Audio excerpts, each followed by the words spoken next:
एक बार धर्मराज युधिष्ठिर भगवान से कहते हैं कि हे प्रभु, मुझे रक्षाबंधन की कोई ऐसी कथा सुनाइए जिससे मनुष्य की प्रेत बाधा दूर हो जाए और मनुष्य के समस्त दुख दूर हो जाए।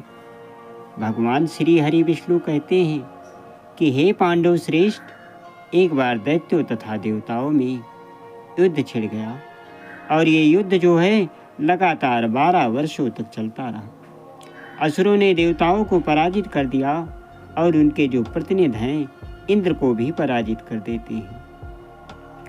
ऐसी दशा में देवताओं सहित इंद्र अमरावती में चले गए।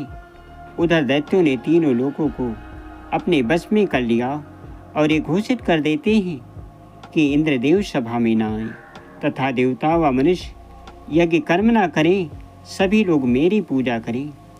दैत्यराज की इस आज्ञा से यज्ञ कर्म बंद हो गए, वेद पठन पाठन आदि सभी समाप्त हो जाते हैं। धर्म के न होने से देवताओं का बल घटने लगता है। और जब इंद्र देवता ने ऐसा देखा तो ये अपने गुरु बृहस्पति के पास जाते हैं और उनके चरणों में गिर करके प्रणाम किया और अपने गुरु से कहने लगे कि हे गुरुवर, कोई ऐसा उपाय बताइए जिससे मैं युद्ध जीत सकूं, क्योंकि इस समय मैं ना तो भाग सकता हूं और ना ही युद्ध भूमि में टिक सकता हूं। गुरु बृहस्पति ने इंद्र की जब ऐसी वेदना सुनी तो उन्होंने रक्षा विधान करने को कहा। और ये जो रक्षा विधान था इस श्रावण पूर्णिमा के दिन संपन्न हुआ। प्रातःकाल इस एक मंत्र से रक्षा विधान संपन्न होता है। इंद्राणी ने श्रावण शुक्ल पूर्णिमा के पावन अवसर पर द्विजों से स्वस्ति वाचन करवा करके रक्षा का एक तंतु लेती है और इंद्र की दाहिनी कलाई में बांध दिया और युद्ध भूमि में लड़ने के लिए भेज देती है। रक्षाबंधन का ऐसा प्रभाव हुआ जैसे ही इंद्र देवता अपनी सेना सहित युद्ध भूमि में पहुंचे, कुछ देर के बाद दैत्य लोग भाग जाते हैं और इंद्र की विजय हो गई। राखी बांधने की जो कथा है यहीं से प्रचलित हुई। राखी बांधने की कथा यहीं से शुरुआत होती है। और अब की बार जो रक्षाबंधन है ये 9 अगस्त दिन शनिवार को है। और अब की बार की सबसे बड़ी खास बात तो ये है कि इस दिन सर्वार्थ सिद्धि योग है और इस दिन भद्रा बिल्कुल नहीं है।